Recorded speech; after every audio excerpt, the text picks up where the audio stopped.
All right, let's do it live on a Thursday edition of Cleveland Browns Daily. I am merely Bo.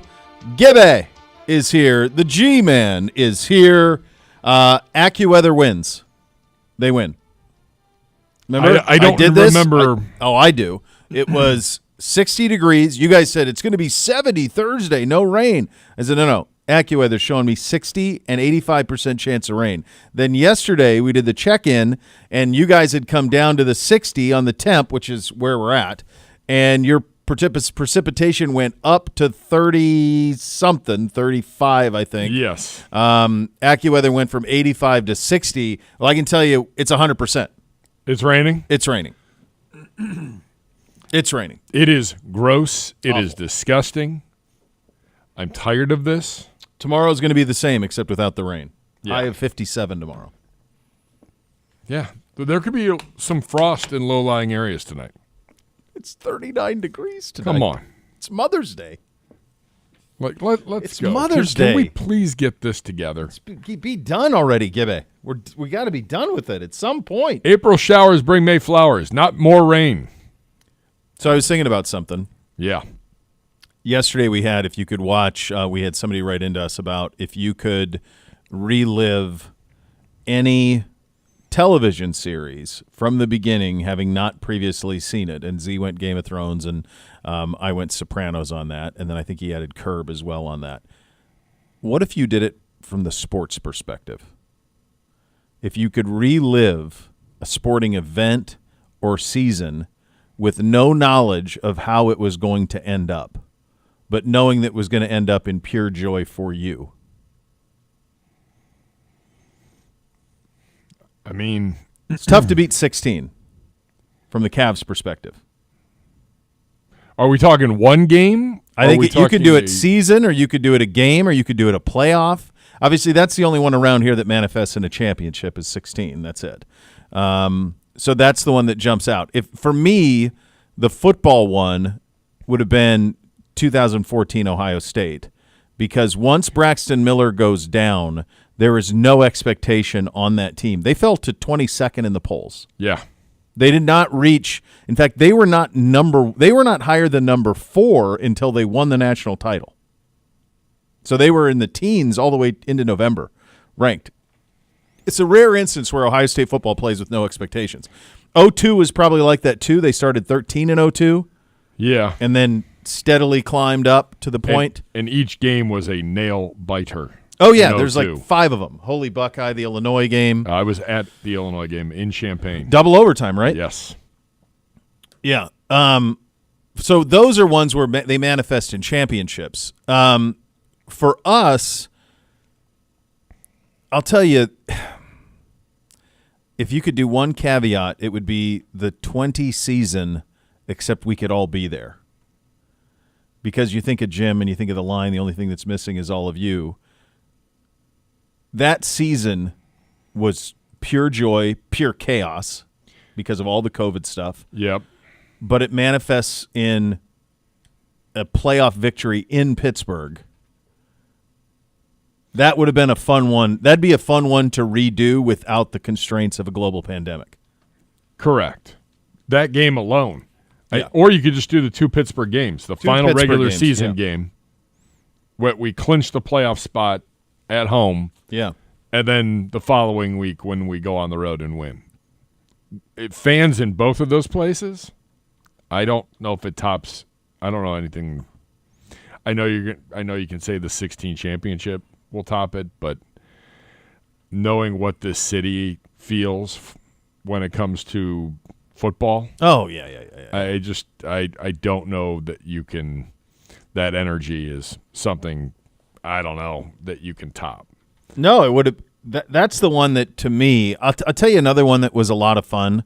And I actually saw Dorse this last week, and made me think of it even more. That first Bake's rookie year. I mean, there's chaos at the front of it, but then it starts to hum, and it's moving, and G-Dubs is down there. I mean, it was just the whole thing was It was a really fun ride that year, going from kind of the chaos of the first month or so, and there was all sorts of things going on in that first month or so, not just on the field. I mean, like all of that stuff was crazy. Yeah. For the first 2 months, it was wild. I That mean, was my first season here. Who was our starting tailback? And Dorsch traded him to basically force the coaching staff to play Chubb. It was Carlos Hyde, Yeah. former Buckeye Carlos Hyde. He traded him on a Friday at like 4 o'clock before right. like a game. We've had enough. Yeah. Traded him from San Francisco to San Francisco. Play the kid. Oh, you're not going to play pay Nick the- Chubb? Okay. Play the kid, Hugh. Yeah. I'm going to force the issue. Yeah. And yeah, that Baker, that Thursday night game, that Saturday night game in Denver in December, where the safety for us, Michigan man, Peppers. yeah, pour a little pepper on it comes from that, Yeah. and that night and that bus ride, to the airport, and how many Browns fans are in Denver, and we're like, is this really happening? Like, are we really, like, we're still in it?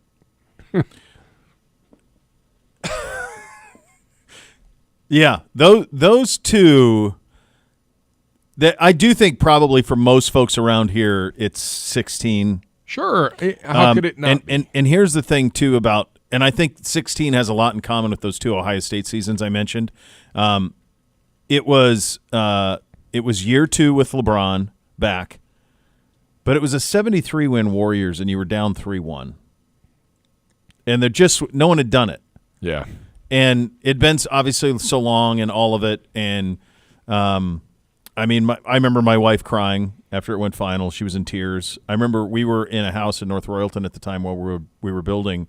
And I remember going out on the patio and fireworks all over were going off. You could see them. Yeah. Yeah, there was something pretty cathartic about that. And you think about the ability to relive those sports moments. There's some cool ones out there, and when we do it here, it'll be on a totally different level. I mean, there aren't many fan bases that have waited this long and been this passionate throughout. Yeah. I would throw in, just because of my allegiance, Duke UNLV, and then the Duke Kansas, like the Final Four, because it was like, all right, we just had the most improbable victory Yeah. over one of maybe the greatest college basketball teams in the last 10 years. Maybe ever. And then you've got to turn around and play 48 hours later against Kansas. And you're like, well, as a Duke fan, I've seen this before, where we've pulled the upset and then fallen short in the next one. That one, I loved UNLV because they were in the vicinity of where I grew up. You could kind of talk yourself into it. And so it was like those guys all came back. The crazy thing about that UNLV team, they came back at the time they came back with the understanding they could not compete for a championship because the NCAA ruled them ineligible. So they were ineligible for postseason play, and they all came back anyway. Larry Johnson, Ogman, all those guys came back anyway. They came back for Tark, and then they worked out a deal with the NCAA that the punishment would happen the next year after they all left. So then all of a sudden it was like they won every game they played. They hadn't lost in 2 years. And they were trying to not only be the first back-to-back national champion since Indiana, they were trying to be the first perfect team since Indiana. And no one's done that since, by the way. Kentucky got all the way to the Final Four, too, before losing to Wisconsin. So we haven't had that since. And then the irony of it all is then that leads to Duke being the first one to win back-to-backs because Leitner does it back-to-back, junior and senior year. Well, and they lose, UNLV gets their first title by winning by 30 the year before. Right. Duke goes and gets Grant Hill. Yeah. Recruits him. That helps. Yeah. And it led to, and then that would lead the other biggest Duke game maybe of all time, Duke, Kentucky, in that regional. The Leitner shot. Yeah. Yeah. Yeah, that's an all-timer. It's funny. That's one of those rare ones that's probably looked back as fondly on both sides. Like Kentucky people look back on that very fondly, too, because they should never have been in the mix.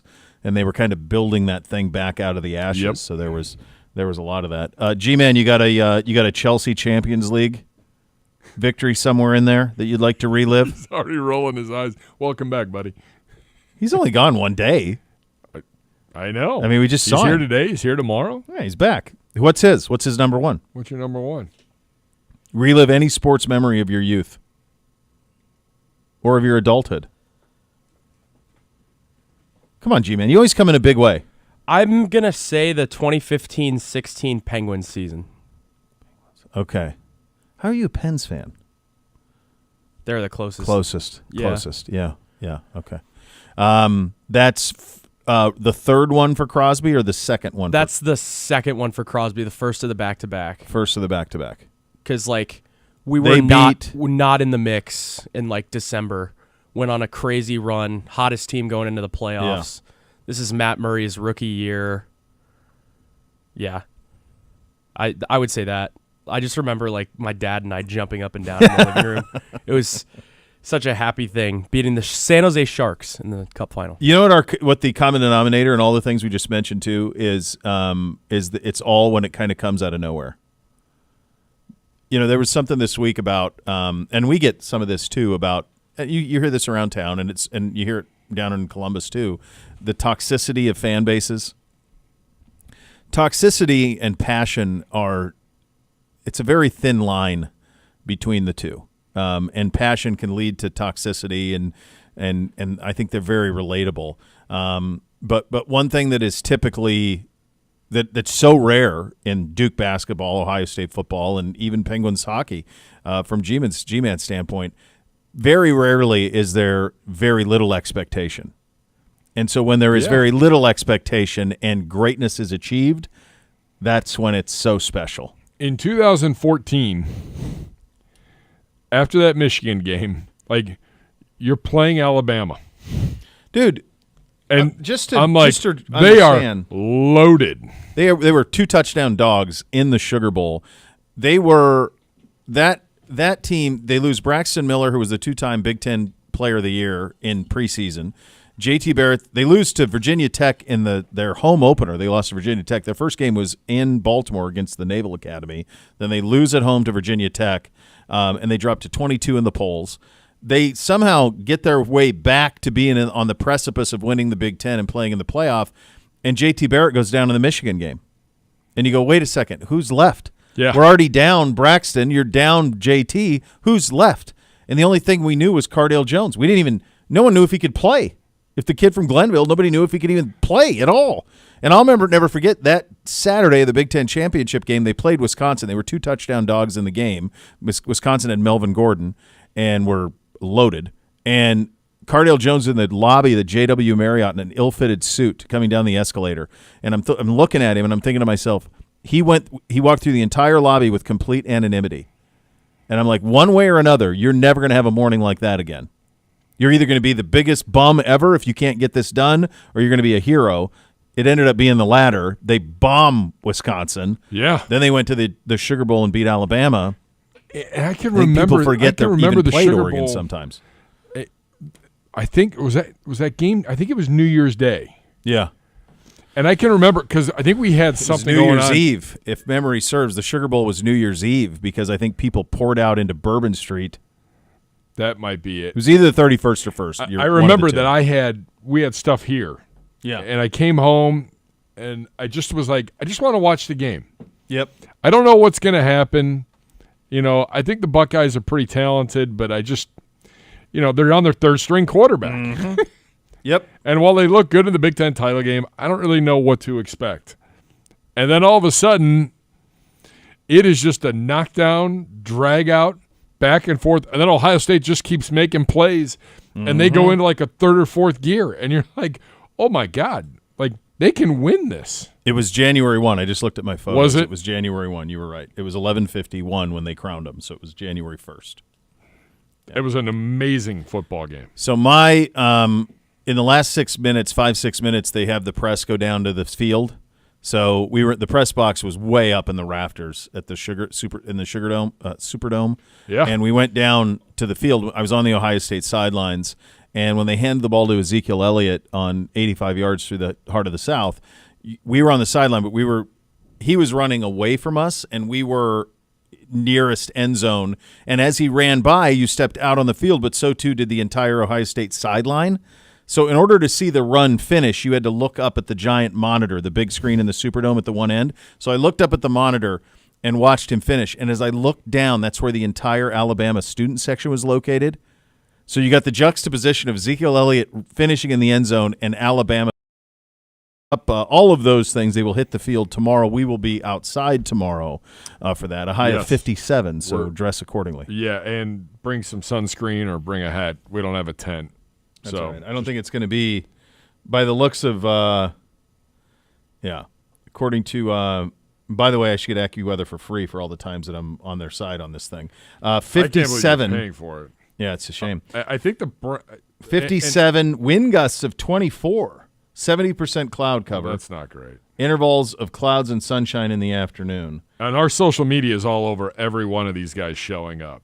At Browns, on X, on Facebook.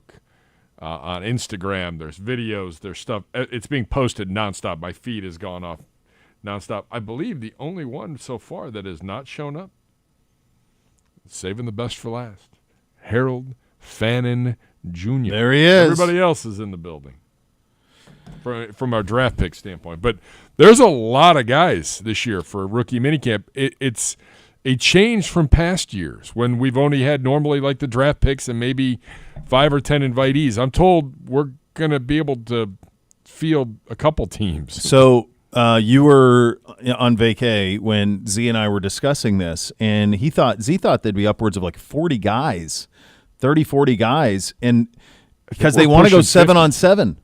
Yeah. Pushing 50. Yeah. So they want to go 7-on-7. I mean, you got to think about this. We talked about this a lot. This is Kevin's first time. He has a wide open blank slate quarterback room. So he's got 2 of the 4. They're going to compete for that job tomorrow. It starts. The only way you're going to know is to see him play. So now you get them both on your practice field. So you want to give them at bats. So the quarterback competition for the 2025 Cleveland Browns starts tomorrow. We've seen the videos of Pickett and Flacco here, seen those images, but now the 2 rookies have entered into the fray. Yeah. So, I mean, he has to have – they're going to have this is going to be a real camp here this weekend for those guys. They're on the clock now. Yeah. I mean, OTAs are going to mean something. Yeah. Mandatory minicamp will be a lot more, and then – training camp will be unlike any training camp maybe that we've had in the Kevin Stefanski AB era. There's no doubt. They've never had an open quarterback competition. Not like this. No. Not anything like this. I mean, you got to go. He wasn't here when we did the Osweiler and all that. We've known really since the drafting of Baker, every year you've had the starting quarterback. Yeah. Or the inevitable starting quarterback. Eventually they got to Baker. It took longer than probably Dorse would have wanted, but they finally got there. But yeah, I mean, it's good. This will be very fun to see how this all plays out. So today they report they are going through physicals and they're meeting with Corey Gillislee and the great equipment staff downstairs getting sized up, cleats, helmet, make sure everything's good to go. They'll be in helmets tomorrow and Saturday for practice, making sure the jerseys fit, making sure that everything is squared away. Team meeting tonight, some positional stuff. Get to bed because bright and early you're back here at 7 a.m. Running it right back. Be a full day, and they'll hit the practice field tomorrow about 1:40, and we will be live. We have some world-breaking news. The plume of smoke has come, and it's white, I believe, correct? Yes. And it's the first time ever that this is the case? This that we early? have an American-born pope? Oh, is it? Yes. Yeah. Yep. American-born from Chicago. The new pope is Robert Prevost, the first American pope. He's 69, seen as a reformer. He is going to appear on the balcony overlooking St. Peter's Square. Wow. The white smoke has billowed, and the first American-born pope. Wow. I'm pretty fascinated that it's just a small little chimney. Yeah. I mean, it's the smallest of chimneys in a city that, like, there's a lot of chimneys. And it's just this little one, and out of nowhere, white smoke. and So- the world loses its mind. I've never had this Rightfully happen so. before, but as I pop onto his Wikipedia, there's 3 mentions. This article documents as a current event. There's 3 different mentions of it as it's being edited in real time. Yeah, he'll be known as Pope Leo the 14th, American Catholic, head of the Catholic Church. So G-Man and I were talking earlier, and I said, imagine like you're called to the Vatican to vote. And like you leave, you pack up your stuff, and you go there with the intent on voting and coming back to Chicago. Yeah. Hey, Mom. Hey, Dad. I'm not coming back. I got new digs. Well, I'm the new Pope. I'm going to one-up you, buddy. It appears to me, I'm just looking at, okay, so he was in, so he did move to Rome. Well, that's probably now. Yeah, that's now. That's so now. he was, his previous job, he was the Cardinal Deacon of Santa Monica. So he went from Chicago to Santa Monica. He's on to retirement, buddy, looking at the Pacific. He's going to drink some fine wine, The sites, play some the golf. sites are not. I mean, they're that anymore. Rome's great, but it's not Santa Monica. There you go. How about that, man? Wow. First American-born pope. That's incredible. Did you watch any of the hoops last night? I did. I watched the Knicks go on another big run to take down Boston. How does if Jason Tatum doesn't have a title, because he was god awful. He didn't even get a shot up 2 games in a row in the last minutes. Blew it in game 1. They were up huge, couldn't get a shot up, and couldn't get a shot off last night. Just incredible.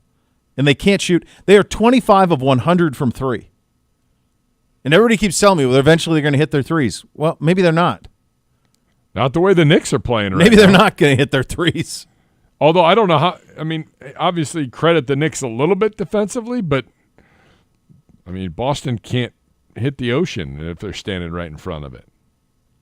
No, they can't. It's amazing. 6-1 NBA road teams in this round. I mean, Oklahoma City finally broke it last night, but Yeah. I mean the underdogs are winning and winning early here. Yeah, they are. Enough from Clown wants to know, Gibbe, will you be charting all the QB throws like you did years ago? Oof. Please. I don't know. He wants them all charted. Am I gonna get in trouble? I wasn't working Probably. for the team at that point. Little different. By the way, Enough from the Clown's been around a long time then, if he's got your old charts, your old throwing charts. I was charting that one year, and he's coming up. I think the new Pope's coming out now. I think he's going to give a blessing to the millions of people that are rushing into that square. Yep, there he is. There's our guy. G-Man. G-Man's got it. That's a big moment for America, It's man. a really big moment. I can remember doing quarterback charting during Manziel. Now, you know, there were people at the time that were like, "What are you doing?" And I'm like, "Look, this is what I'm basing it off of. Yeah. I don't know if there's any. Please don't cover my stuff as fact." And I can remember Matt Hasselbeck on Mike and Mike calling me out. Really? Oh, yeah. He goes, "We got quarterback trackers." Like, because I was just posting it on my social media. And then ESPN Cleveland, who I was working for, and Good Karma, started retweeting it. Yeah. And it got, and like, Hasselbeck, like, called me a buffoon. And, like, Mike and Mike were like, well, no, maybe there's something to this. I mean, the other guy's better than Manziel right now. Like, throwing the football. Like, Yeah, according he's to this better. charting. It was that's pretty good. it was pretty great. Yeah, I did. I don't know if I could do that right now. Probably not in our I would current like standing. Yeah. Also want to wish a happy birthday to our head coach, Kevin Stefanski. Birthday boy. Birthday boy. There you go. What's he? Have you anybody seen him around the building today? I have not. I haven't seen him yet. I either. mean, he's here. I mean, Yeah. it starts it's today. camps, all of What was those that things. tweet? Can I read that on the air? Chicago produced a Pope before a QB who threw for 4,000 yards. Chicago's claiming him. What about Santa Monica? They can't claim him. That's a great question. Like on the Hall of Fame bust, what do we got? Santa Monica or Chicago? Born in Chicago, so I think that's fair. That has to be alma it. mater for the new Pope, Villanova University, and then away he goes. So, yeah. Pretty great. Pretty cool. Pretty cool. Happy birthday to Coach as well. Those are your hot topics of the day, presented by University Hospitals, official healthcare partner of your Cleveland Browns. I did want to give our collective thoughts and prayers to the Veselak family. Dylan Veselak, Bay Village lacrosse player who just am heartbroken, had passed away from an injury that happened in a game. Bay Village was, I think they're playing Olmsted Falls. They were Tuesday night. I was made aware of this yesterday that he was in trouble. I had heard word about kind of what had happened. My heart breaks for the family. It breaks for the community. That is a tight-knit community. Everybody kind of knows everybody. And I just can't imagine the grief, and just want to give our deepest condolences and thoughts to that family, and amidst the most incomprehensible.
Elk & Elk Serious Lawyers for serious injuries. Call 1-800-ELK-OHIO for a free case review. Elk & Elk's proud partner of your Cleveland Browns. Speaking of the birthday boy, Kevin Stefanski was on the CBS Sports podcast We Need to Talk with Jenny Dell and Andrea Kramer. Talked a little bit about the offseason, the additions, and the quarterback position. As you enter this offseason, take us in. Got you down for now. Roller coaster that it takes to get through an offseason with free agency and the draft. It does sometimes feel like that roller coaster, Jenny, where, you get out of the season and there's a lot of work that has to be done. So you put your scout hat on and you start watching the tape, and then it's the combine, and oh, by the way, it's the Senior Bowl, and then finally you get players in your building like we have now, where we get to start our off-season program. So these buildings are a lot more fun when there's players here, and we get to go on the grass and coach our guys. But the exciting part is every year is different, as you guys know. Every single year is new players, new faces, and we're certainly excited to add a bunch of guys to this group. Every year is different, that's for sure. Now, historically, since 1999, when the team resumed play in Cleveland, the Browns have had 40 different starting quarterbacks. You look at that number, it's a large one. How difficult is it, and why is it so difficult to find a franchise QB? It is. Listen, I've heard that stat many times. Sorry. But bottom line, no, that's okay. But bottom line is we're excited about where we are and what we got going here. Obviously, like every franchise in the NFL, you're looking for stability at that. You'd love to be going from a 20-year starter to a 20-year starter. But for us, we look at what the guys that we have that we're really, really excited about. We have some young guys on the roster, some older guys on the roster, and they're all going to compete. So the exciting part for me as a coach is I have a group that I really like. I like these guys personally. I like how they play. And then we get to go watch them compete and try to lead this team in the fall. Yeah, to your point, Kevin, in less than 2 months, you have remade that quarterback room. You've got Joe Flacco, Kenny Pickett, and rookies Dillon Gabriel, and some guy named Sanders. So, look, the good news is the Browns have 20 years of experience in that quarterback room, but 17 of them belong to Flacco. So how do you develop these 3 young quarterbacks who have different styles and different skill sets? I think it's really the exciting part of what we do, Andrea, is getting young players, older players, guys with different traits. I think that's the other part as coaches that we really enjoy. Sometimes you have a tight end that is really good running down the field, and you're going to try to design plays for him, and then you have another tight end maybe that is better working underneath, so you design plays for him. No different with quarterbacks. You want to make sure that you're playing the strengths of your quarterback. So it's our job to identify what those strengths are, help these guys work in areas that we feel like they need improvement, and then get a guy in the fall that goes out there and plays some ball for us. But this is the fun part for me and for us as coaches, because we consider ourselves developers. We want to develop talent. And I think one of the misnomers with young players is these guys are finished products, and they're not. There's a lot that they're excited to learn, and we're excited to teach. All right, so more from Coach on the We Need to Talk podcast. Here he is on having Shedeur in the building. Once you're in the building, nobody really cares where you were drafted, 1st round, 5th round, undrafted. I've been around so many great players that weren't drafted. Clearly, he has the talent to go higher in the draft. He didn't. That's our job right now, to dive into the things where we can help him. None of these guys are finished products, and Shedeur certainly has things he can work on. But in terms of the person, in terms of the kid who's willing to work, I think that's who we're getting. We're getting a guy that really is not so concerned about where he landed in this draft, but he is willing to put in the work, and that's what we're going to do.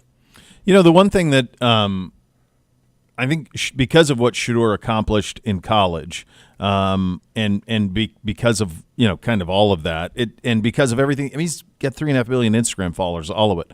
The one thing that I would push back on is guys are treated different where they're drafted. It's where I wanted to go. That's the first. When I heard the clip, I'm like, that's not entirely true. I know what he's trying to get across, but it's very. And in the building, absolutely. But understand, tomorrow, when rookie minicamp opens up to the media, it is going to be a who's who here from a national standpoint, and they're going to be here to see him. Yeah, 5th round pick or not. Mm-hmm. Yeah, it's pretty wild too, because I think you're very lucky that Dillon is the other quarterback, and the reason I say that is Dillon Gabriel played a lot of years of college football. He played at Oklahoma. He played at Oregon. Oklahoma especially would have a media beat that is probably bigger than this one. Certainly it's more similar to the Ohio State beat, where it's probably 60 people who are there every day covering Oklahoma football. That's my guess. Oregon would probably be a little bit more similar to our beat in terms of the size of it. But it's really good that he's the other rookie quarterback because he's seen everything. And he's experienced everything, and he's used to all of the pressure that comes with it. And with that also, I think he'll be able to handle the fact that a guy who was drafted 2 rounds behind him is getting so much attention. Because really, if Shedeur were not drafted, all of that attention would be on Dillon. Now, you would not have all of the media outlets here that are here for Shedeur because it's kind of the perfect storm in terms of the fall and the fame and all of it. So that will lead to kind of what comes in the next couple of days on that front. But I do think Dillon is perfectly built to handle it from his perspective. Absolutely. And that's he's got some pretty great credentials himself. Yeah. Shedeur's done some stuff, a lot of stuff, and Dillon Gabriel's done a lot. Dillon Gabriel's thrown for more yards level than anybody in the history of college football. Yeah. Big game after big game after big game, and kept going up in terms of program stature at every place he played. The stage got bigger, the lights got bigger or brighter, and he showed up and showed out. Yes, he did. I should say he's passed for the second most yards in the history of college football. Who's the most? Can you guess number one, who is 500 yards clear of Dillon? He played here. Case Keenum. G-Man. How about the G-Man? G-Man. Yeah. Yeah, the accolades for Dillon are pretty crazy. Big Ten Most Valuable Player, Big Ten Offensive Player of the Year, Big Ten Quarterback of the Year, Big 12 Offensive Newcomer of the Year, First Team All-American, First Team All-Big Ten, First Team All-Big 12. Yeah, pretty good. Most career touchdown passes, tied with Keenum. These are the NCAA records he has. Most career touchdown passes tied with Keenum. Most career touchdowns responsible for he has by himself. Most career points responsible for in NCAA history he has by himself. So Gabriel has all of those stats on his own. I'm excited to see the two of them. Yeah. Like you said, the quarterback competition starts. It starts tomorrow. Like this. 7 a.m. Away we go. And I'm fascinated to see how some of these other players. Like, I want to see Mason Graham getting into defensive line drills with Jacques Césaire. Mm-hmm. I mean, our running back coach. Yeah, he's going to like those guys. We were in the lunch line, the G-Man and I, with our new running back tandem. Yeah. Great guys. I'm fascinated to see how they work. Yeah, I mean, it's going to be a lot of fun, and because you have those big numbers, you're going to get a lot of ball. I mean, you're going to get a lot of 7-on-7 stuff and spinning the ball around. I think that's the only way. I mean, at some point you have to see these guys play, and hopefully, my hunch is you will, that you'll see a lot of that. So that is fun. We are going to talk a lot. We continue kind of around the AFC North at 2:00. Mike DeFabo going to join us on the Steelers beat in terms of kind of everything that's been going on there. So we'll get into that. But one thing we wanted to play is, and I thought this, because when I see Pickens traded, I'm thinking, well, that doesn't feel like anything Aaron Rodgers would want, is to eliminate talent in the room. If you put yourself in Aaron Rodgers' head and you eliminate ayahuasca, what I'm probably saying is, I'll make anything work, just give me talent. Yeah. And I'll make it work. So this was Pittsburgh Post-Gazette Steelers reporter Gary Dulac on the Dan Patrick Show, asked if the Pickens trade will impact Aaron Rodgers' decision. Here's what he said to that. I don't think so. They don't think so. From their end, it doesn't have any impact at all on whether he signs with the team. I will say this, Dan, and of course, this was certainly no motivation for making the deal, but Aaron Rodgers didn't get to where he is as a future Hall of Famer by being an undisciplined, fly-by-the-seat-of-your-pants quarterback, which is kind of the description you can apply to George Pickens. I think Aaron Rodgers is a very detailed quarterback, and I don't think his on-the-field relationship with George Pickens, who is anything but that, would mesh very well. So, I don't want to say it might be a blessing, an enticement for Aaron Rodgers to come. I don't think that at all, but I don't know that it would have been a good mix here anyhow. The one thing I think Jerry's absolutely right on is where he says, I don't think the Steelers think it will hurt. We have no idea what Rodgers thinks. Nobody does. Not a clue. It's May 8th. what does Rodgers think about anything right now? What does he think He's about probably the breakfast excited. he's having at 9:41? I don't know. I would say he's excited about the first American Pope, Right. Pope Leo the 14th. I'm sure he's jacked up about that. Maybe. Z thinks, and I think I don't know, maybe he's right on this. There's no way of knowing. My theory on this is that he knows that he's going to be a Steeler. Z thinks he thinks something is going to open up, or he's hoping something that will open up somewhere else, and maybe he's not crazy about being a Steeler, which I could totally see. I just think it's going to be, if you're him and you're going to be like in the position Flacco was in a couple years ago with us, like you have to have yourself in game shape.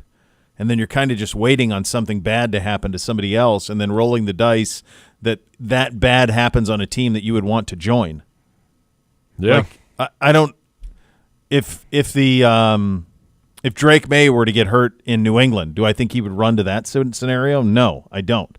But obviously the ones you think of are like San Francisco and the Rams and those type of places. Miami, if there's an injury there, then you say, boy, that's pretty good. You could paratroop into that. Minnesota, if McCarthy were to go down again, paratroop into that. That makes a lot of sense. But I think that's the thing that's kind of hard to figure out in all of this. And I continue to say that it's just stupefying that we're sitting this far into the offseason and they are currently have a quarterback room of Mason Rudolph, Will Howard, and Skylar Thompson. That's right. That's wild for And Pittsburgh. by the way, Dulac, later on mentioned something about, the Steelers going out and getting another veteran quarterback. He goes, they've always had two veterans. They believe in veterans who have played before they necessarily play the work. He goes, now, I love Will Howard. I'd like to see Will Howard get snaps and get time in this offense. But he's like, I could see them going to get – he goes, I don't know who they would go out and get, but they'd scour the waiver wire and get some journeyman to come in. Is there even I don't even know what that list – who's unsigned? It's a great question.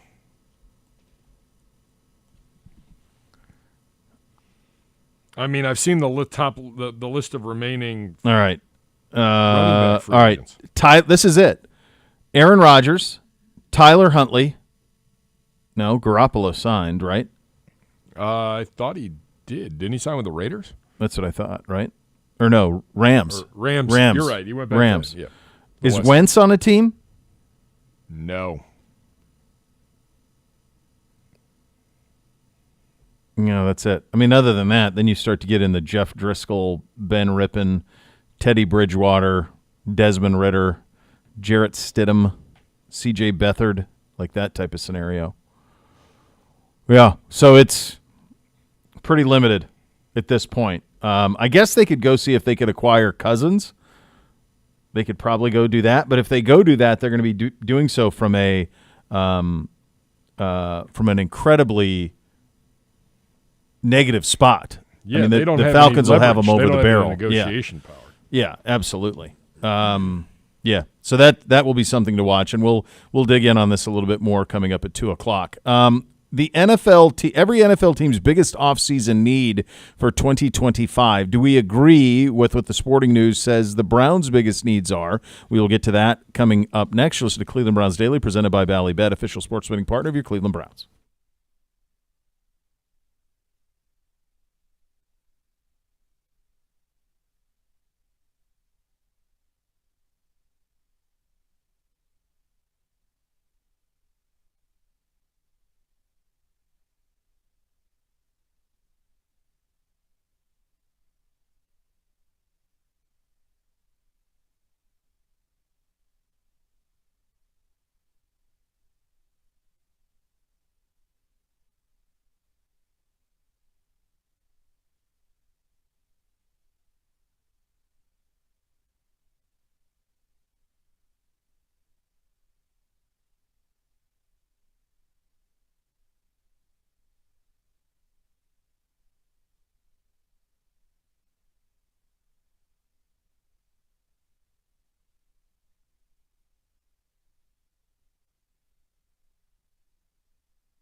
All right, welcome back in. Cleveland Browns Daily, presented by Ballybet, official sports betting partner of your Cleveland Browns. The sporting news. This is Vinny Iyer with every NFL team's biggest offseason need for 2025. For the Cleveland Browns, Vinny writes, cornerback. He writes, the Browns need to add some depth as they still have injuries and effectiveness concerns with Martin Emerson and Greg Newsome. Rasul Douglas and Asante Samuel Jr. are options. I don't know if I could disagree. If I let's do this inverted. Position groups with the least need, corner would be near the top of that list. Correct. It's not even in the vicinity of wide receiver. I would agree. Not close. That's why I'm like, can we have a little discussion on this? Because I put it later on, ESPN has their, biggest need for every team post-draft. Yeah. And they have it right. Wide receiver. Yes. I put safety a close second because safety's real. I think that's that is a problem. You need some guys there. Now, the good news is I agree with safety. I think safety would be number 2. I think wide receiver is number 1. And we saw what's his name? Gabe Davis was cut yesterday. Maybe there'd be some interest there. But, I think wide receiver is number 1. If we're in a 3 wide right now, it would probably be obviously it would be Jerry and Ced on the outside, and then Jamari Thrash would probably be the 3rd. I don't know. Is that probably your 3 at this moment? But you could use another guy. Cedric Tillman needs to come along. You need more in that room, I think, for sure. And I think the next thing I would look at would probably be interior of the offensive line's really good. I think, you're never going to get left tackles. You got a ton of them on the roster, so you're probably fine there. A lot of depth at tight end, but if a good one came about, you'd want to take a look. And then, you're right. It's wide receiver and it's safety. Yeah, those are the 2. Look at the cornerback room is Tony Brown, MJ, loaded. Miles Harden. You want to see more from him. Yeah. Anthony Kendall, Cam Mitchell. Mitchell's played well when he's played very been well. healthy. He's got to stay healthy. Greg Newsome, Denzel Ward. Yeah, I'm not concerned about that. Not position. at all.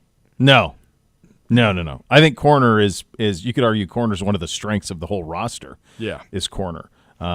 Safety, the first. Delpit obviously speaks for itself, but then Ronnie Hickman. There's a lot on Ronnie Hickman. Those rooms are thin, man. Trey Dean, Christopher Edmonds, Donovan McMillan. That's the room. You could even argue safety is a bigger immediate need right now. Now, the good news about safety is there are a bunch of talented guys who are still out there that you could sign. Wide receiver, less so. There's not a whole lot left at wide receiver if we want to dip our toe in those waters. As you mentioned, ESPN.com with the biggest position need, and it was wide receiver. They write Jerry Jeudy, great, just fine as a number 1. It's everything behind him that's the issue. The number 2 receiver is Cedric Tillman, had only 339 receiving yards in 11 games. The number 3 option is Deontay Johnson, who had a strange 2024, played for 3 teams. It's a bet on him for sure, but I still think you need to add speed. After that comes veteran Michael Woods, who only had 7 receptions, Jamari Thrash. Behind them, DeAndre Carter and 4-year player David Bell. So that's the room there. Yeah, it's wide receiver and it's safety. Yeah. And that's where maybe you're hoping that Andrew Berry's got another trade up his sleeve. Yeah. To go get someone. Yeah, you could. We've had those things before where the middle of summer guys get added to rooms and all of a sudden they get a little bit more robust. Second hour of the program coming up next. It is a mailbag edition of Cleveland Browns Daily. Tweet your questions to Gibbe at Browns_Daily. We will answer those coming up in the second hour of the program. Between then and now, though, in fact, coming up next, we continue our tour around the AFC North. Mike DeFabo on the Steelers beat. Does he believe in my theory that they know they're getting Aaron Rodgers? I will test the theory with him momentarily. You're listening to Cleveland Browns Daily. We're presented by Ballybet, official sports betting partner of Cleveland Browns on 850 ESPN Cleveland.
All right, welcome back. Cleveland Browns Daily, presented by Ballybet, official sports betting partner of your Cleveland Browns. We continue our tour around the AFC North in the mini camp season, the voluntary reporting, whatever it is. We got rookies here today. Shadur's in the house.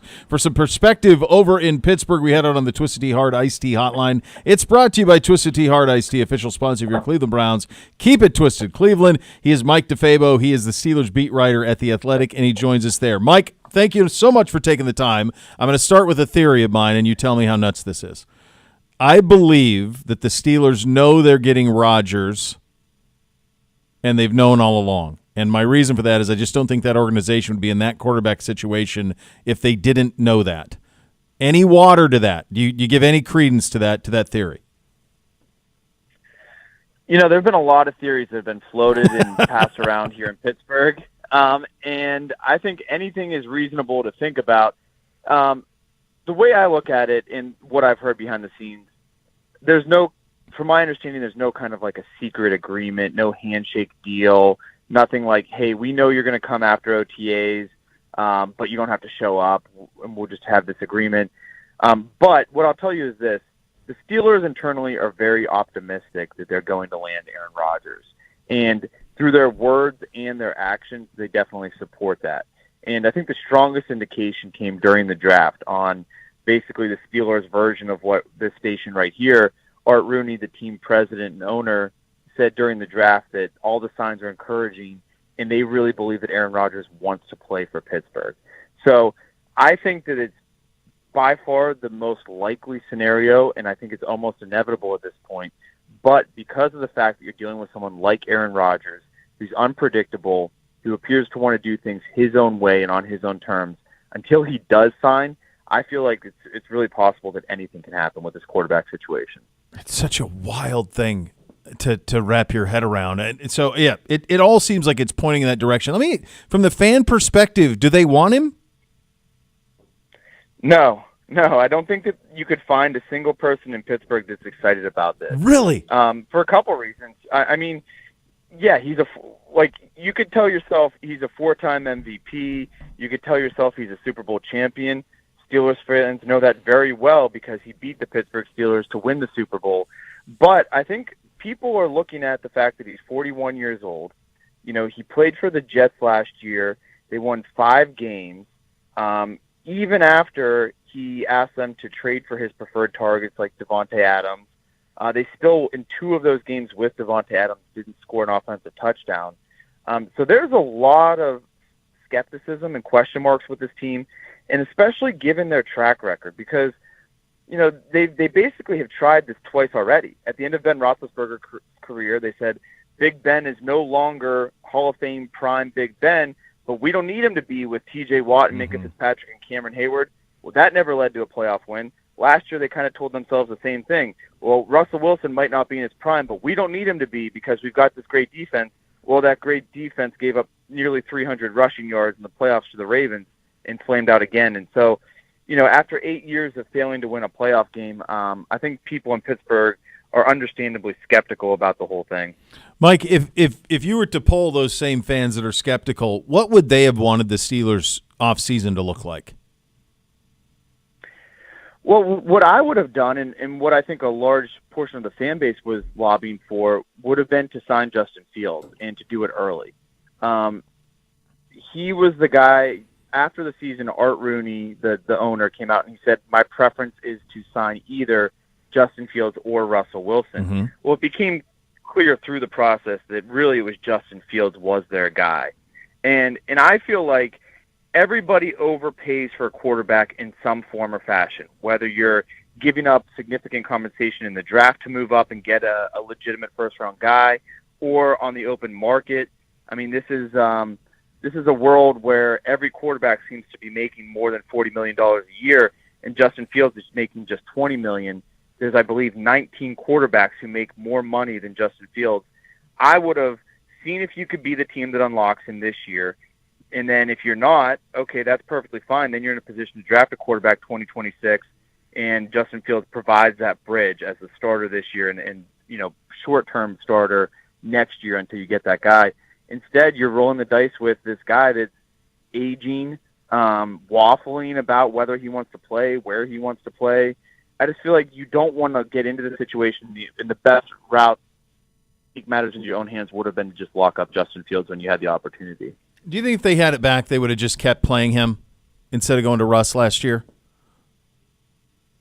Well, they were really divided internally about that. Arthur Smith, the Steelers, last year he was their first-year offensive coordinator, very much preferred Justin Fields, and I think was intrigued by the challenge and the potential of being the coordinator that unlocked this guy with great physical skills and gifts. But it was really Mike Tomlin who acted almost independently, saying, no, we want Russ. And at that point, Tomlin was really going for the veteran leadership and the intangibles and the been there, done that factor. But really, you can look back on that decision, sitting at 4-2 with Justin Fields playing well. They were coming off of a win, and they decided to bench him. You can look back on that and really wonder what would have happened had the Steelers stuck with Justin Fields. Because really they played him only enough to entice other teams, but not enough to convince themselves that he was the answer, and not enough to really know for certain this is a guy worth paying big dollar and doing everything it takes to lock down. Would you have thought that they would have gone to the 6th round before drafting a quarterback before the draft? Heading into it, a lot of what I had heard was they really needed a defensive lineman. They had moved on, cut Larry Ogunjobi, so they needed a starting caliber defensive lineman. That was their main priority in round 1, and they were lucky in some senses that one of the 3 guys that could have been in their range was still available in Derek Harmon. And then they didn't have a second-round pick because of the DK Metcalf trade. In 3rd round, they really were interested in running back. This was a very deep and talented running back class, and after losing Najee Harris, that was their second biggest priority. So, everything I heard was day 3 was when they were going to think about a quarterback, and when Shedeur Sanders was still sitting there in the 4th round, I thought maybe this is going to be the move for the Steelers. I thought that they could have drafted Will Howard as early as the 4th round if the board broke differently, or another quarterback. So I think that they were in a fortunate situation that, Will Howard had 4th round grades by a lot of people. It seemed like all the quarterbacks kind of started to tumble, and it had a ripple effect. No one expected Shedeur to fall as far as he did, and as a result, it also led to Will Howard still being in there in the 6th round as well. What is the have you got a chance to talk to him yet? Will Howard over there, Mike? So actually the rookie minicamp starts tomorrow for the Steelers. But we did speak with him on the phone, and I think he's approaching this in the right way. He's an interesting prospect in the sense that he has prototypical size. Here in Pittsburgh, people are excited trying to compare his measurements to Ben Roethlisberger. He also played his best football during a national championship run. His stats in the college football playoff were the best of his college career. So that's a good indication that this guy can raise his level of play when it matters most. But then what he brought up to us that I thought was interesting is he said he's done everything that a quarterback could be asked. And what he meant by that was he's been a backup. He's been benched before and had to come back from that. And I think that kind of thing is really valuable because, odds are you're looking at a guy who's going to have a career kind of similar to like Mason Rudolph. You're looking at a guy who's probably going to be backup QB2 for most of his career, and maybe if you're lucky and things really pan out in an optimistic way for the Steelers, he turns into Kirk Cousins long term. Yeah. But the fact that he's gone through these different experiences, I think that should benefit him given what his role is going to be on the team. Mike, one thing I'll tell you about him that's really cool, having been really tight with the situation down in Columbus, he was handpicked by Ryan Day. He was compensated richly to go play quarterback at Ohio State, and there was not an ounce of entitlement. On a wildly, incredibly senior-laden roster that was really loaded, he never acted like anybody owed him anything, and he went and earned all of it. So, like, that part of it is a really cool part of his story. And while obviously the Steelers are a rival of the Browns, he's an easy kid to root for in that sense because he's earned everything that's come his way. The draft what did you make of their draft outside of Howard? Did it address the needs? It feels like you mentioned D-tackle, running back, the Jack Sawyer in the 4th round, Howard's teammate out of Ohio State. Seems like every box was checked. Yeah, absolutely. You know, I kind of look at the Steelers right now.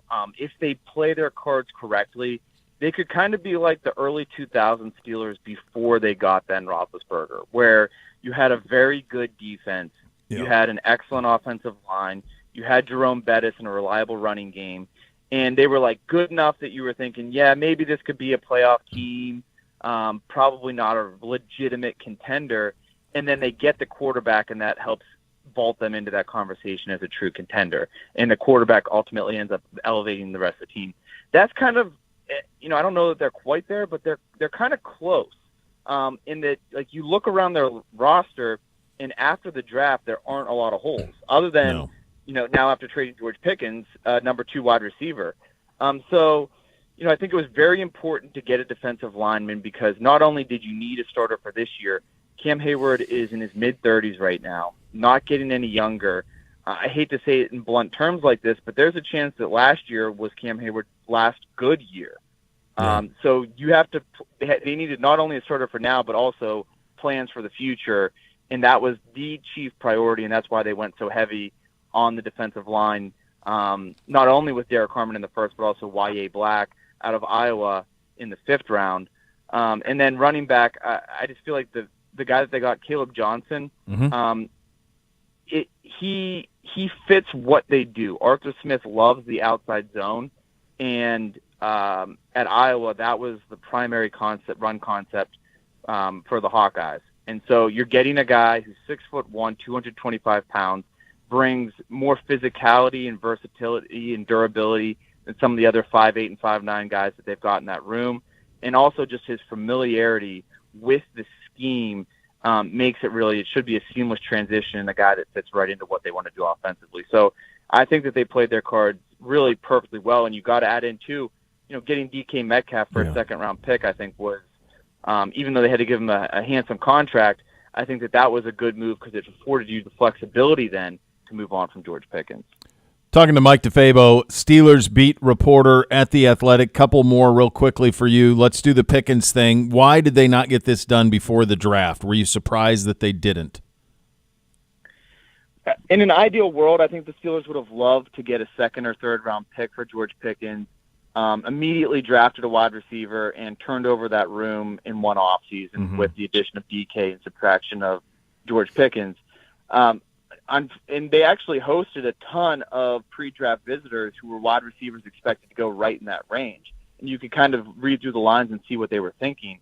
The problem was, around the league, everybody knows what the Steelers know about George Pickens, which is extremely talented. He could be one of the best receivers in the league.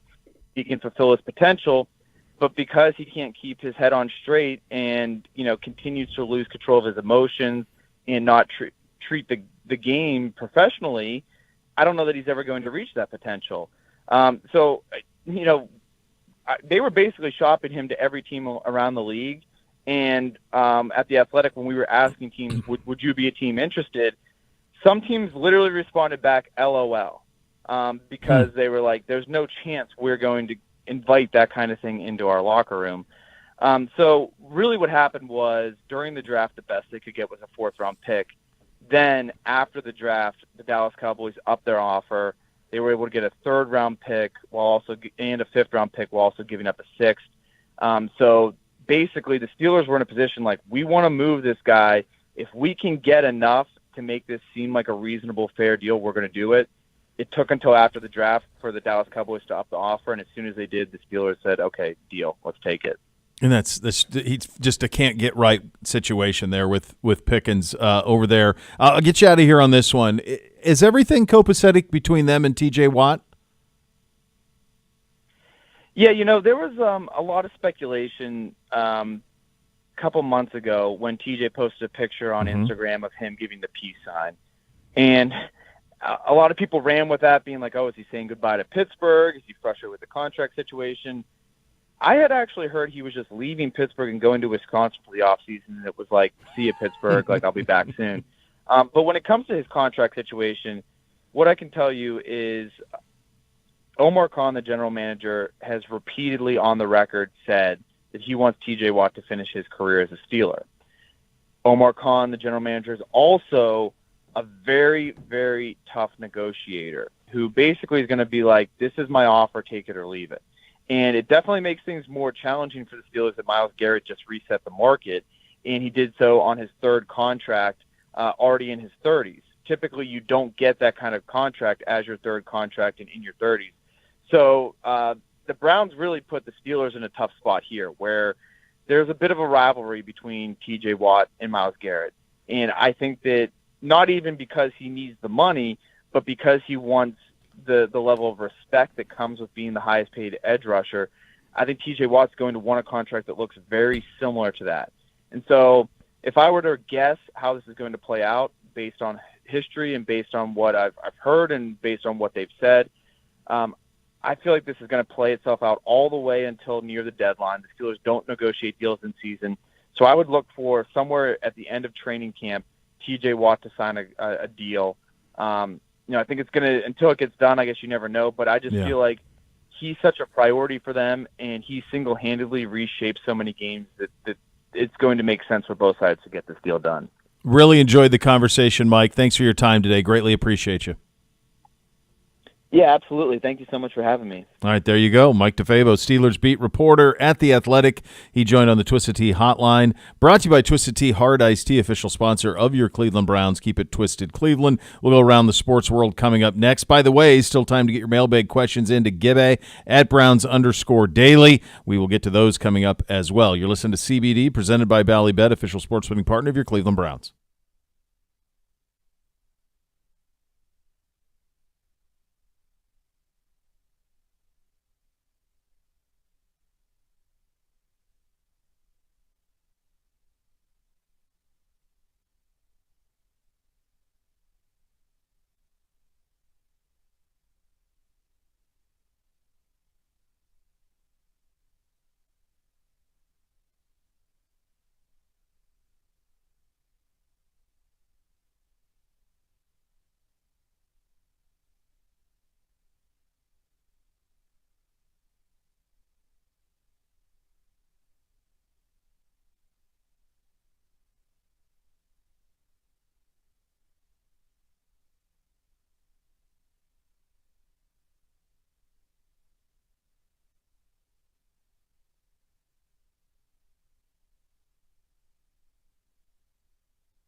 Add more fun to your fandom with the Bally Bet Sportsbook app. Download today, get 50 back in bonus bets so you place your first wager of 10 or more.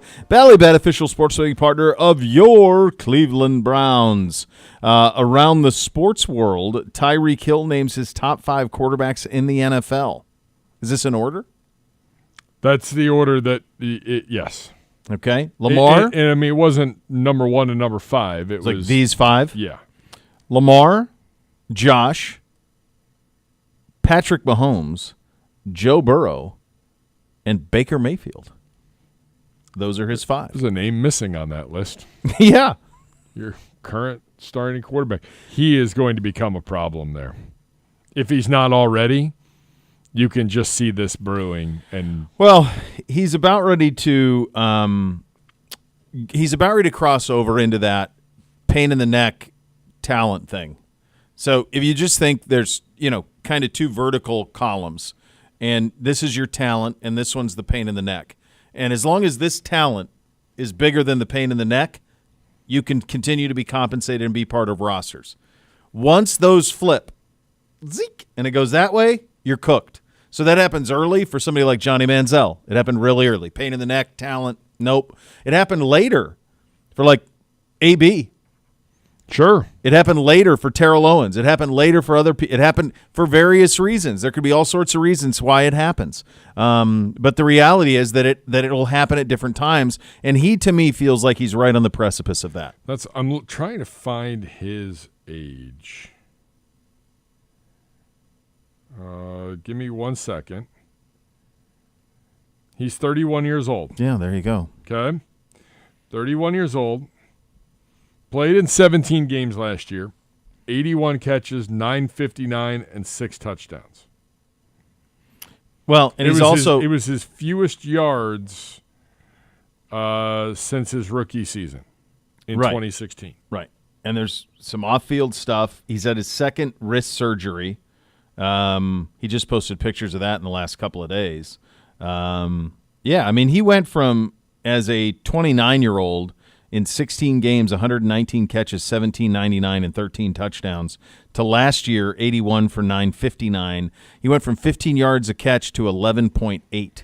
So, yeah, it all started to come crumbling down a little bit. He's had an unbelievable career. Yeah. Unbelievable career. So he signed a 4-year, $120 million contract with the Dolphins on March 23rd of 2022. Contract runs through the 2026 season. Has an average annual value of $30 million. I mean, I didn't know he's from South Georgia. I didn't realize that. Coffee County High School. I didn't know that. I'll be danged. Yeah, like I don't know. It's kind of that point where that's it. I'm shocked Bake is on his top 5. Like, that's rich. I don't know where that.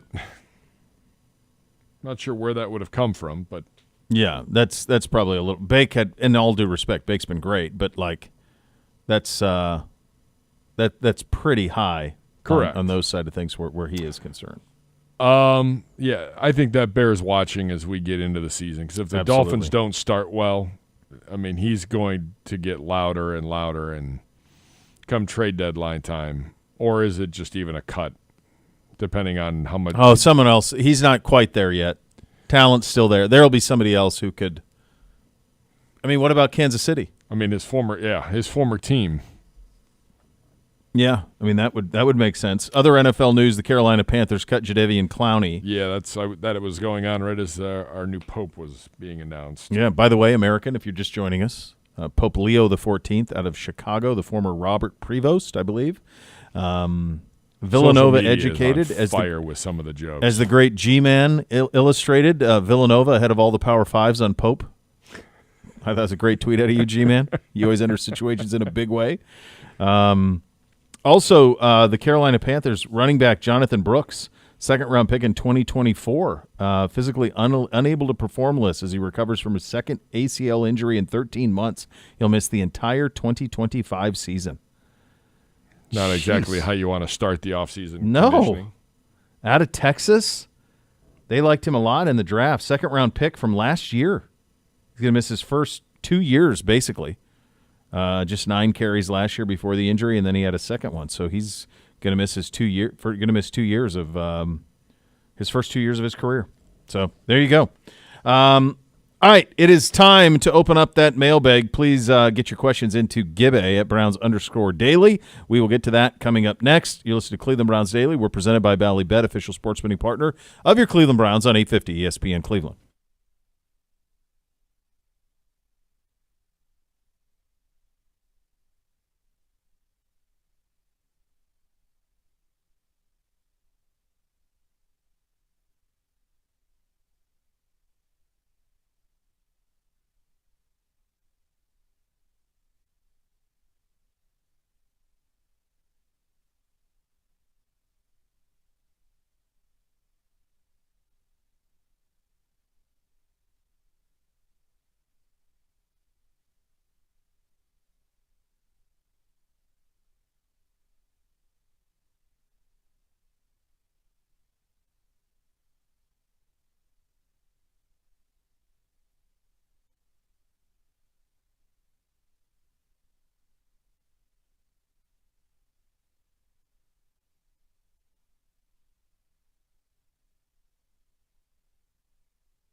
Browns fans, be the first to lock in your seats when tickets go on sale on May 14th. You don't want to miss a second of the action. Get to Huntington Bank Field to catch all the best matchups. Visit browns.com/tickets now. Time to open up that mailbag. Hello, Gibby. Hello. How are you? Tweet your questions to us at Browns_daily. The only arrival video I haven't seen yet is Harold Fannin Jr., but everybody else is in, it looks like. Yeah, we're, They have time still. They don't. Yeah, I think it's 4:30, 5 o'clock. They got to be in by. I mean, he's representing a Bowling Green nation. It's a heavy weight to bear. I like how the Schwessinger's walking around places. I like the look of that guy. Shedeur looks good, getting everything kind of locked in there.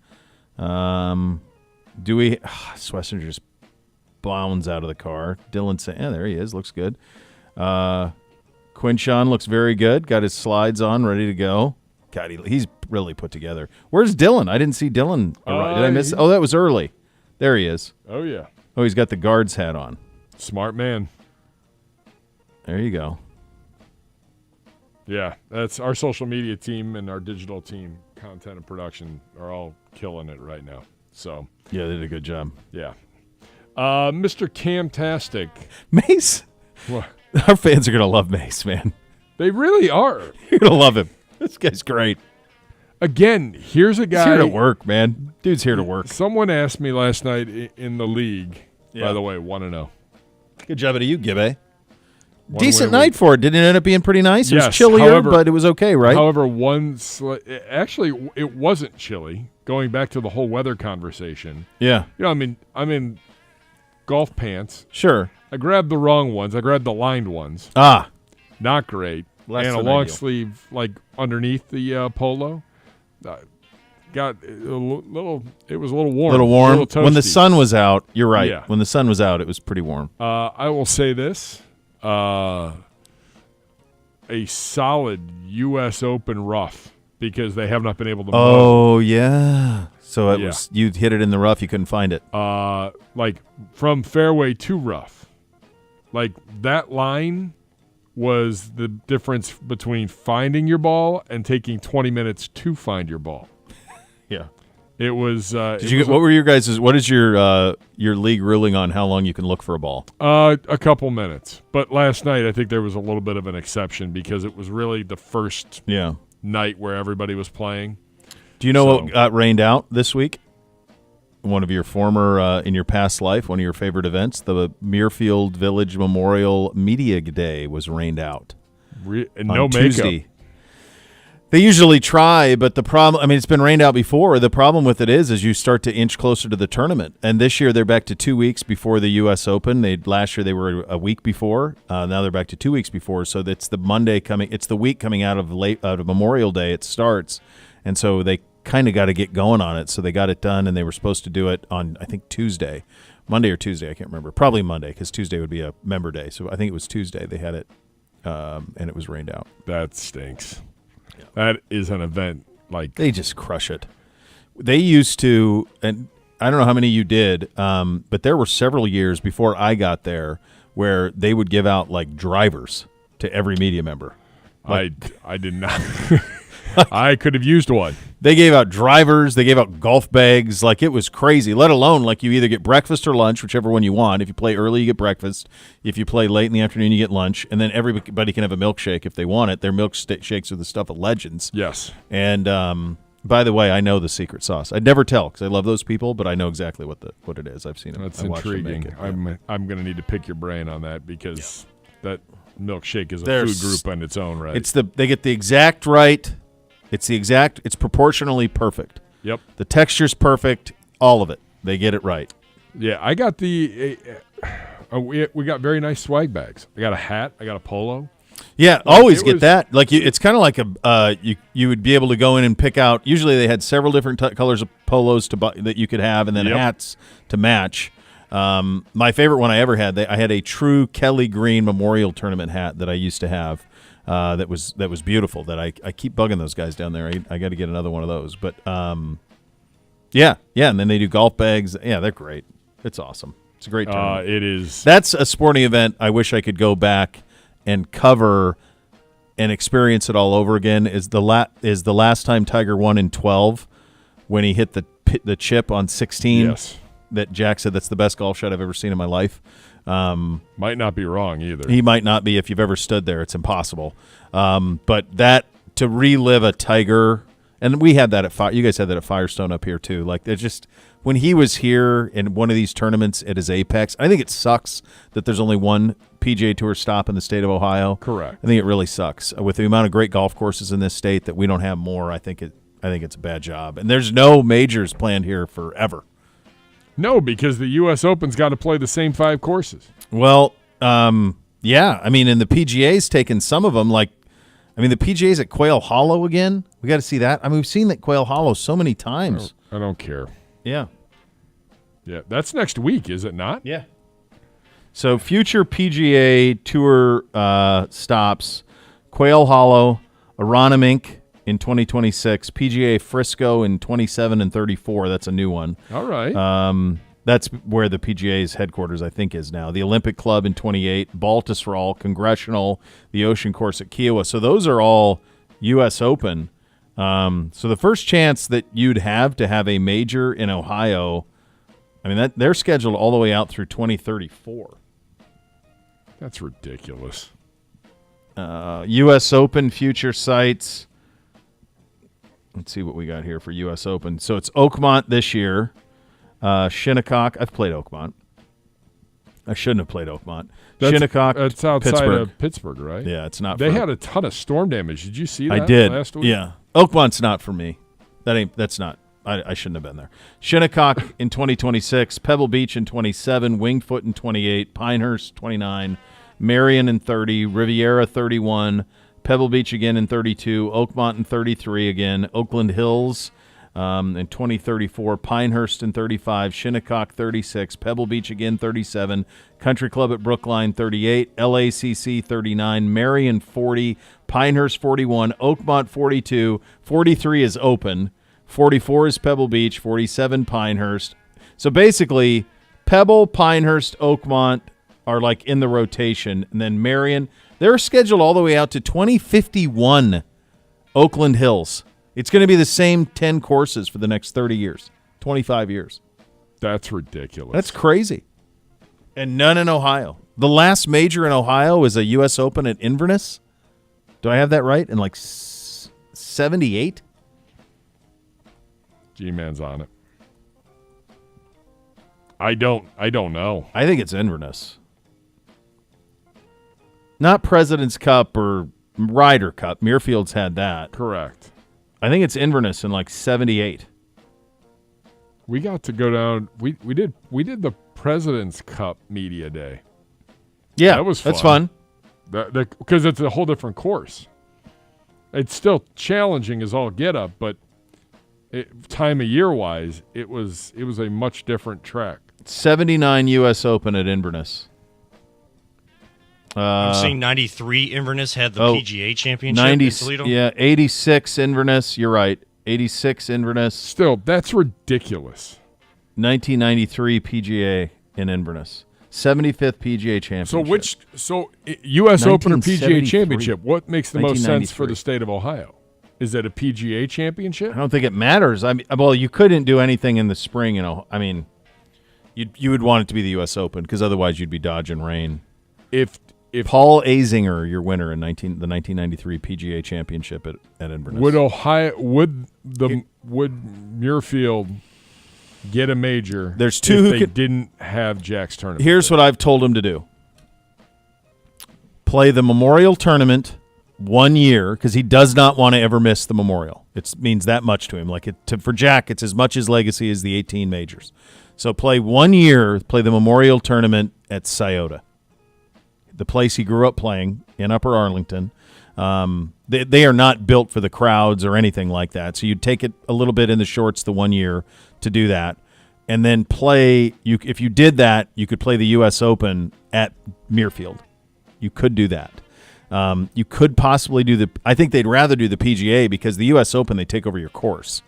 Whereas like the PGA, they'd probably rather do the PGA Championship, but I think they could have done that in August. I don't think they could do it this time of year. It's next week.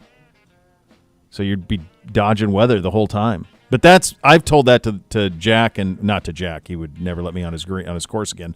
But I've told that to Dan Sullivan, who's his partner. I said, boy, man, maybe that's the way to do it. And they always bristle at it. But to me, that's the only way that you could do it. The only other course in the state that can handle it is Firestone.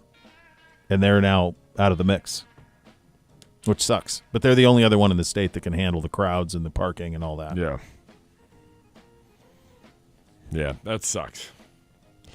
Mr. Camptastic, when will the highly anticipated Pilot Pass segment debut on CBD? So I'm hoping The Expanse is featured. What happened while I was gone? So he issued, this was last Thursday or Friday, G-Man could expand, I can't remember. He issued a claim of Z and I would watch a television series together and then decide if we want to continue. I think that's it. I think that's what he's going for.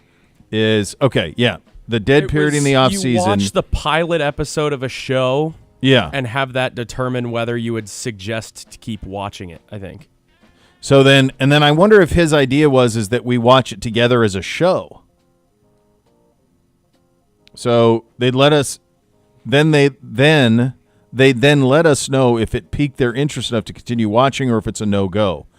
I mean, I do this all the time. I guess all you need is for like Z and I to start something at the same time. Here's the problem. We have very different paths in terms of how to consume. So the only way you can really do this, Mr. Camtastic, is to find something that airs. It has to almost be like an HBO show that airs Sunday. Because anything streaming or anything that doesn't release weekly, you can binge it. And he's quick to binge. Well, right now, he does not have the off-field obligations that I do. That'll change in a month. Yes, he will. But right now, he doesn't, so he has a little bit more free time. Yeah. Quite a little bit more free time as it stands. So that's the only thing. So I'm in. I just think we have to find something that comes on once a week and is only released once a week. Fair enough. All right. That makes sense. Yeah. Trey Carey tweets us and says, would you rather have 5 Cam Jordans or 10 Jordan Camerons? I think I want Cam Jordan. You want Cam Jordan. I don't think I need Jordan Cameron. Is this similar to one man versus 100 gorillas or 100 gorillas versus question. one man? By the way, McNeil has tweeted out, Vatican adds another name to the infamous starting Pope since 1899 jersey. It's pretty amazing. Social media right now is It is a big moment, man. First American Pope? Yeah, but the Chicago jokes and everything that goes along with it. Where do you guys come down on Chicago-style pizza? I think it's okay. I don't mind it. I just think it's not pizza. I think it's like a casserole. You can make that argument, G-Man. I like trying it once. Is it really Chicago style? Because like a buddy of mine is from Chicago, and we were there twice last summer for lacrosse, and I said, where should I eat? Like, where do Chicago people eat pizza? And he's like, are you in the suburbs or downtown? Where you at? And I said, we're northern suburbs. And he gave me Barnaby's. Now, Barnaby's is like a paper-thin crust. Like almost on a cracker? Almost on a cracker. Yeah, I don't like which that. I loved. Yeah, I loved it. And it was cut the way that most people in Ohio cut, the square cut. Central Ohio is all square cut. Where is it Is it mostly pie here or square? Yeah, Central Ohio is entirely square. Squares are big in Detroit. Okay, so in Central Ohio, it's you still get a circular pizza, but they cut it in squares instead of pie cut. You'd have to ask for pie cut. In Central Ohio, they assume when you order a pizza, it's going to show up at your house pie cut or square cut unless you ask for pie. And I'm thinking most of the pizza that I get here is pie cut. Yeah. Yeah. Yeah, very rarely, unless I'm getting a big pizza because there's a bunch of family coming like over. A sheet pizza? Yeah, like the half sheet or whatever. Yeah. The case might be. Enough from the Clown says, it's funny to hear Gibby talk about 16 championship with some nostalgia because he's such a LeBron hater. By the way, if you're listening correctly, I didn't talk about it with nostalgia. I said the multiple fan base, the people here you did, yeah. would have that as their number one. Did you love it in the moment? Or were you skeptical that he would leave again anyway? I mean, it was a big moment. I can remember talking to my dad. So it's funny. I had to do the pregame show for ESPN. For Good Karma. And I did the pregame, and my high school buddies were at a bar downtown. They're like, hey, like, come meet us. I was at the studio, so I wrapped up and walked over. And, you know, because we had the network, because we had the broadcast, like, I got out like 30 minutes before, you know, tip-off. So I get to the bar. It's an hour wait, and I can't even get near the door. Doesn't matter who I am or nothing. I couldn't get in. Yeah. So I walked back to my car. I drove home. I watched it at home. Did you really? Yeah. I watched it. It was Which weird. Was probably I watched pretty it great. by myself. Probably pretty great though. Yeah, because there was a lot. That was as intense of a ringer as you could go through as a fan. Yeah. Because it never really was. It was tight the whole way. It felt like every shot mattered. I can remember. I didn't drink. I wasn't like having some cocktails or anything. I was into the game. Mm-hmm. You know, because I wanted my team to win. I wanted, you know, the Cavs. I had just gotten married. Yeah. And it was awesome. It was awesome to watch. And then the next morning I had to go to the airport when the plane came back. And I'm the one that had the LeBron running down the thing with the trophy. That's something. But I couldn't send it out. You couldn't get a phone signal anywhere because everybody and their brother was on their phone. Everybody was. For 5 days straight. Yeah. I mean, it was, yeah. It's an all-timer. Yeah. It's absolutely an all-timer.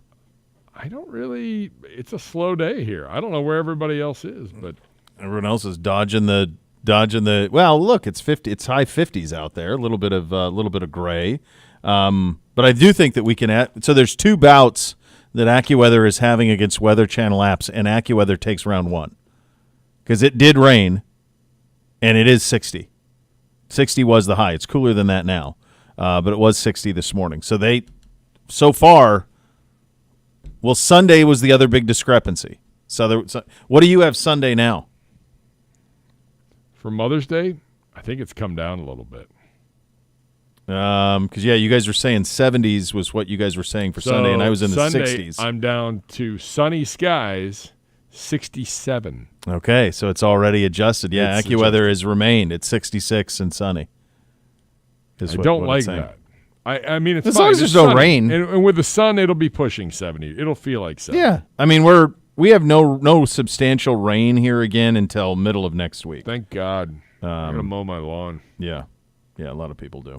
All right, there you go. So much more to come. You listen to Cleveland Browns Daily, 850 ESPN Cleveland.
Yeah, it's Annie Agar who's had the Chicago produced a Pope before a quarterback threw for 4,000 yards. She's a Packers fan, right? Yeah, she's throwing heaters today.